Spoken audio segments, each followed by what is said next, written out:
Aquí Isaías era un profeta, fue uno de los profetas mayores que en el Antiguo Testamento. Y ¿qué estaba pasando cuando Isaías fue profeta? Había un estado de emergencia. El pueblo de Israel se había desvagado, se había ido tanto de lo que ellos creían, que adoraban a ídolos. Era un pueblo idólatra. ¿Y qué pasaban los profetas? Los profetas cuando anunciaban, porque Dios no les daba un mensaje bonito de amor y esperanza siempre, les daba un mensaje de juicio, y si no se arrepienten, esto va a pasar. Entonces como profetas, ellos sufrían, y muchas de las veces lo que sufrieron fue persecución. Se dice, no se sabe exactamente qué pasó con Isaías, pero se dice que Isaías fue aserrado. Así fue su muerte. Lo agarraron, lo aserraron y murió. ¿Quién quisiera una muerte así? Y se dice que fue por el rey Manasés. Pero no solamente eso, los profetas sufrían mucho. Dicen que eran apedreados, torturados, los metían en la cárcel, eran muertos a espada, eran oprimidos, eran maltratados. Sufrían burlas, azotes, y eso también lo podemos ver con nuestro Señor Jesucristo, que sufrió lo peor que alguien pudo haber sufrido. ¿Y ustedes cómo reaccionarían? Yo le decía a Omar, sí tengo una introducción, pero Omar me decía, ¿cómo reaccionarías tú si yo te dijera, sabes que el Señor me ha llamado a ser profeta para las naciones, que voy a sufrir burlas, azotes, me van a golpear, no van a aceptar mi mensaje? Hay corazones tan endurecidos que no van a aceptar palabra de Dios. Entonces él me decía, si yo te llegara a decir así, ¿tú qué harías? Le dije, pues no hemos sufrido persecución, pero sí hemos pasado por muchas cosas que el Señor nos ha llevado atrás. Entonces yo te volvería a decir sí, porque hemos visto la gloria de Dios en nuestras vidas. Pero ahora la pregunta es para ustedes, ¿están dispuestos a sufrir? ¿Están dispuestos a sufrir persecución por la palabra del Señor, por llevar la palabra? Y a veces no estamos dispuestos a sufrir. Si sus hijos les dijeran, y yo sé que hay varios de ellos, uno está aquí sentado y es un morenito, que han dicho, yo he sentido un llamado. Jerry también nos lo decía de joven, yo siento un llamado a algo más. No solamente voy a ser un cantante, no solamente voy a tener una carrera, pero he sido llamado a algo más, no sé qué es. Y para eso es que nosotros debemos estar bien preparados, y para eso es que vamos a estudiar a esta mujer. Isaías 8:3 dice, luego tuve relaciones con la profetisa y ella concibió y dio a luz un hijo. Ahí lo vamos a dejar. Esta mujer tuvo que ser valiente. Se habla de la profetisa, la esposa de Isaías.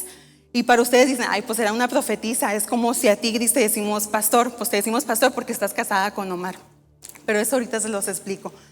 Esta mujer, como les había dicho, estaban en un tiempo de emergencia, se tenían que levantar. La ciudad estaba llena de altares a dioses falsos. Isaías 44, si ustedes leen ese capítulo, hay varios versículos que hablan sobre la idolatría, pero yo les voy a decir dos, y es 14 y 15, que dice, derriban los cedros o los árboles y escogen un ciprés o un roble y lo deja crecer entre los árboles del bosque, o planta un pino que la lluvia hace crecer.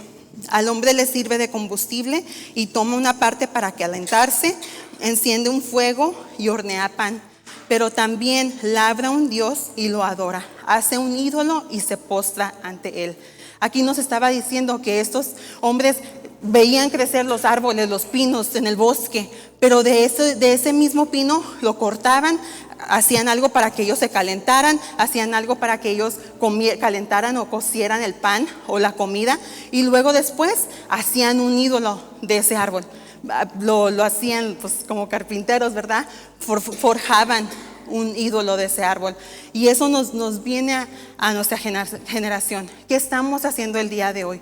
Muchas de las cosas que estamos haciendo es que el trabajo se puede convertir en tu ídolo, que tus hijos se pueden convertir en tu ídolo, que ese problema que tú traes, no, pues no voy a la iglesia porque traigo un problema y no voy. Has hecho a Dios a un lado, y estamos en esa generación malvada que quiere una respuesta, pero que buscamos todas las respuestas en todo lo demás menos en Dios.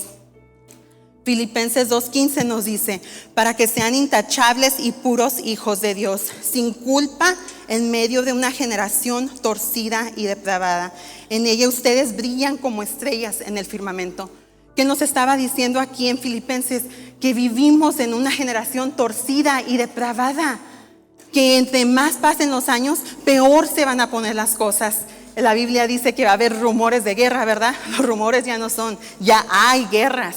Entonces tenemos que abrir los ojos y tenemos que proclamar un mensaje.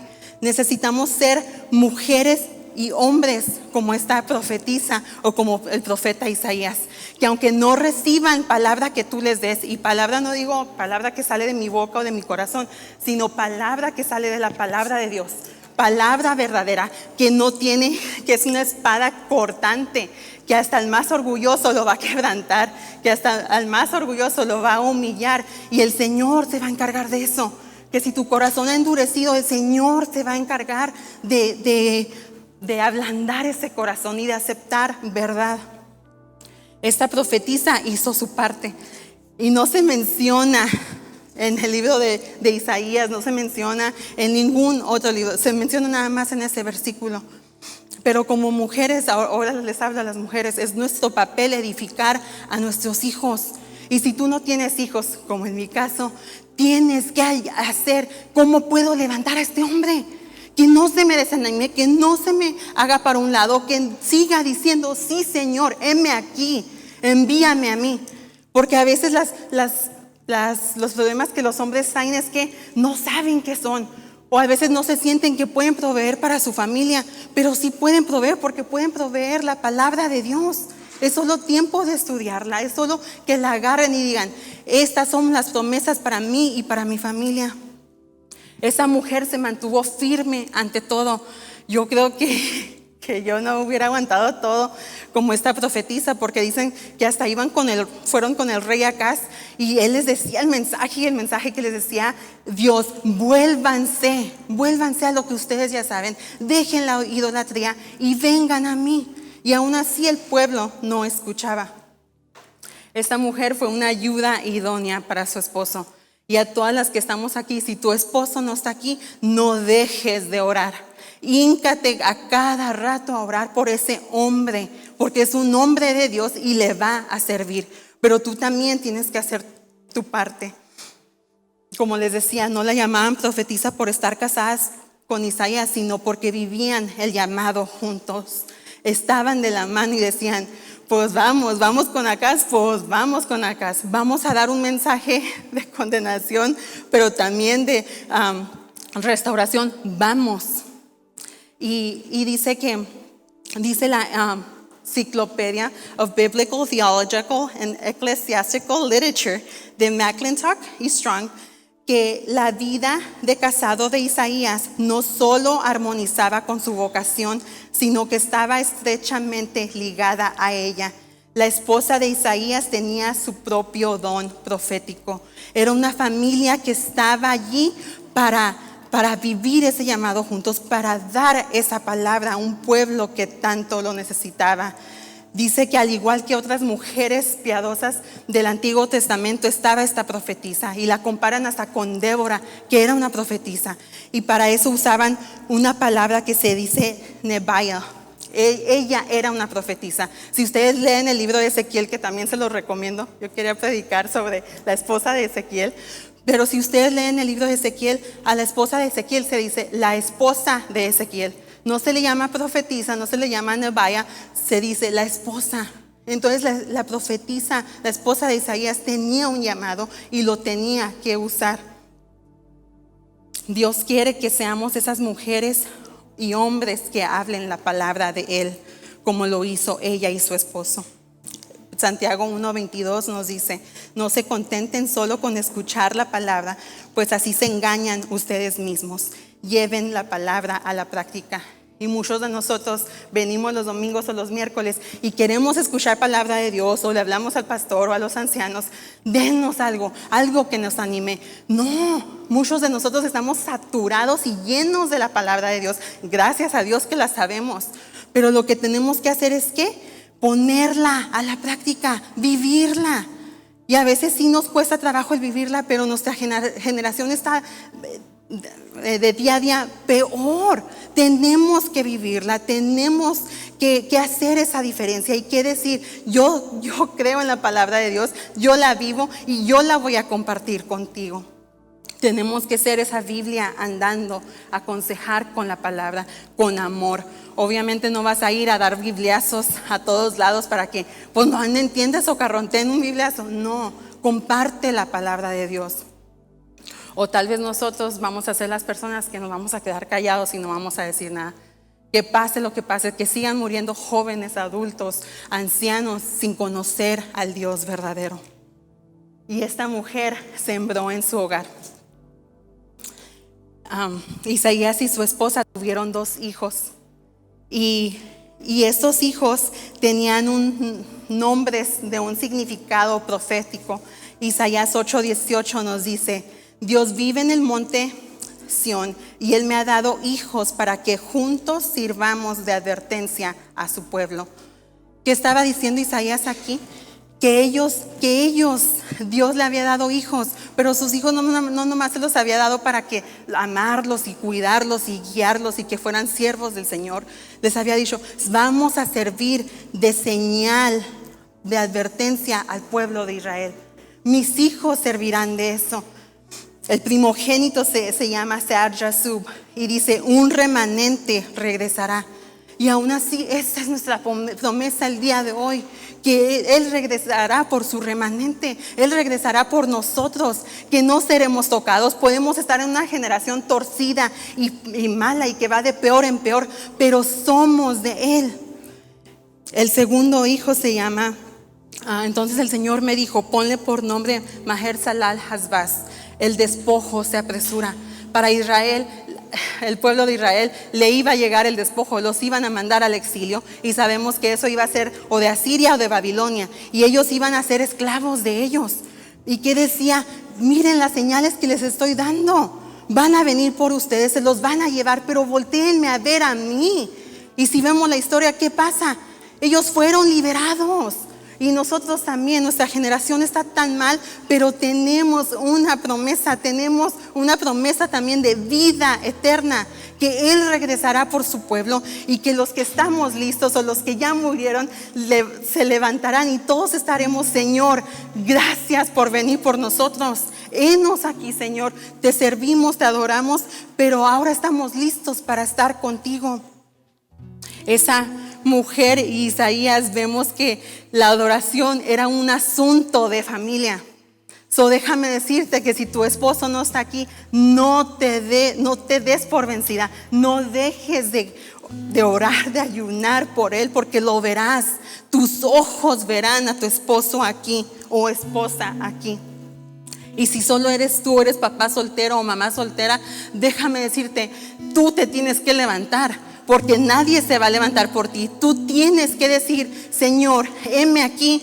Vemos la famosa historia de Isaías, y yo digo que su mujer también decía: pues cómo, cuando él le dice: veo al Señor, veo los ángeles de él, eran pues ángeles que estaban en el trono, y decía: no soy digno, soy pecador, tengo pecado en mí.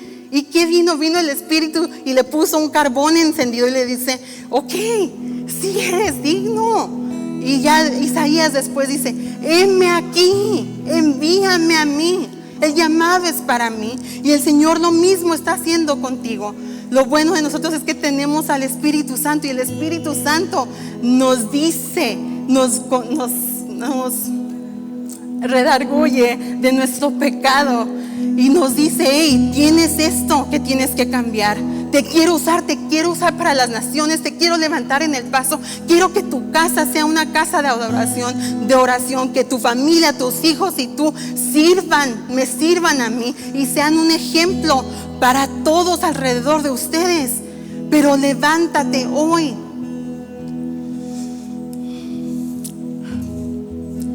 Como mujeres nosotros sabemos que somos las que edificamos la casa, y Proverbios 14:11 nos dice: la mujer sabia edifica la casa y la necia con sus manos las destruye. No seamos esas mujeres necias que destruyen la casa. Seamos como esta profetisa que levanta, que edifica la casa. Y no solo su casa, la casa del Señor también.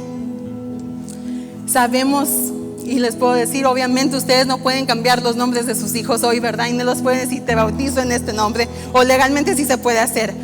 Pero lo que sí podemos hacer es darles un nuevo nombre, darles una nueva identidad. Y esa identidad tú no la puedes dar ni como papá, ni como abuelito, ni como nada.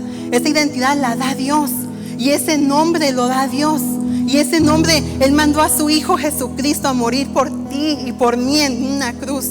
Y dice que cuando tú crees y confiesas con tu boca que Él es Señor y Salvador de tu vida, eres un nuevo hijo, eres adoptado a una familia. Y ese es el nombre del que yo les quiero hablar hoy. Que sus hijos, que ustedes mismos pueden tener otro nombre, hijo e hija de Dios.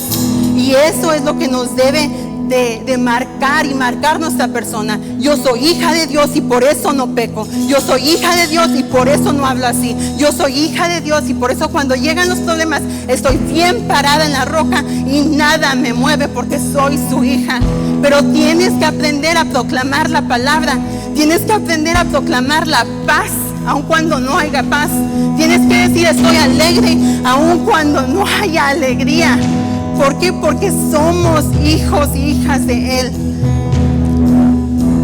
Filipenses 2:15 y 16, y se los leí ahorita el 15, dice: para que sean intachables y puros hijos de Dios, sin culpa en medio de una generación torcida y depravada. En ella ustedes brillan como estrellas en el firmamento, manteniendo en alto la palabra de vida. Así en el día de Cristo me sentiré satisfecho de no haber corrido ni trabajado en vano. ¿Qué nos estaba diciendo? Si son hijos de Dios, están en una generación que va de mal en peor, pero ¿qué pueden hacer ustedes? Brillar como estrellas en esta generación y manteniendo en alto la palabra. Otra versión decía aferrándote a la palabra, aferrándote a ella, no dejándola, no soltándola ni de día ni de noche. Proclamar sus promesas en tu hogar, seguir diciendo, recitándola, aprendiéndotela y viviéndola. La semana pasada fui con mi prima y nosotros, obviamente ella va a la iglesia, pero nosotros casi nunca platicamos de las cosas del Señor. Son muy pocas las veces que platicamos. Pero me decía, Gris, este año tuve que tener una de las conversaciones más difíciles con mis hijos. Y yo decía, pues ¿qué pasó? Dijo, sus hijos siempre han sido muy aplicados, ¿verdad? Dijo, pero mis hijos, llegó mi hijo y me empezó a decir, ¿sabes qué? Mom, yo vengo de la evolution. Tú me estás diciendo que venimos de Adán y Eva y que Dios nos creó. No, yo vengo de la evolution. Y mi prima dice, tuve que agarrar la Biblia, abrirla y decirle, no, mijo, a usted lo creó Dios. Él te formó en mis entrañas, Él te formó. Y esas son las mamás que necesitamos el día de hoy. Ella decía que esta semana iba a tener una junta porque la escuela quería tocar ya el mensaje, el topic de transgender. Y les iban a enseñar a los hijos, ustedes tienen la opción de elegir qué son. Y mi prima dice, basta, yo no me voy a levantar con eso, pero tengo que hablar y tengo que hablar palabra a mis hijos primero y luego ir a la escuela, de estar en esa junta y hablar también que a mi hijo no se le va a enseñar eso, porque la palabra es verdad y en ella no hay mentira alguna. Y por eso, como esta profetisa, nos tenemos que levantar. Pero a veces decimos, ay, no, es algo chiquito. No, ese algo chiquito se hace en algo mayor. Y por eso seguimos siendo una generación perdida y sin el Señor. Tenemos que levantarnos como esta profeta. Dejar ya de culpar a todos, a las maestras, a nosotros, comprometernos con nuestros hijos y enseñarles la verdad. Tenemos que ser valientes como lo hizo esta mujer. Tenemos que sembrar en nuestros hogares y hacer lo correcto. Tenemos que hacer lo que el Señor nos ha mandado a hacer. Si es de levantarte, levántate. Si es de orar, ora. Si es de enseñar a tus hijos, enseña a tus hijos. La clase de hoy lo puso todo en perspectiva porque decía, tenemos que poner al servicio de Dios nuestras vidas. Y si nuestras vidas hablan verdad y hablan palabra de Dios, va a ser un testimonio que no vas a tener que ni que abrir la boca. tu vida andando va a traer gente a los pies del Señor. Y decía la clase también, Dios ya te ha escogido. Yo no sé si tú has hecho la oración, o no sé si tú le has dicho, Señor, gracias por mandar a tu Hijo a morir por mí en una cruz, a traerme salvación y a darme el Espíritu Santo. Si no lo has hecho, el día de salvación es hoy. No podemos permitir que pase el tiempo. Dios quiere hacer cambios y empieza con nosotros. Dios quiere levantar profetisas que hablen palabra de Dios, que sean ayuda idónea de su esposo, que sean ayuda idónea de su iglesia, y así poder alcanzar realmente al perdido. ¿Cómo podemos ir al perdido si nosotros estamos heridos? Y si nosotros mismos no creemos ni en la palabra que dice el Señor. Y a veces decimos, he leído la Biblia muchas veces, me la sé de memoria. Y vívela, porque ellos no se dieron por vencidos. ¿Estás dispuesto a ser muerto, a morir como Él lo murió? ¿Estás dispuesto a decir, aquí está mi vida, Señor, aquí está lo que yo anhelaba, pero te lo entrego a ti, úsalo para tu obra?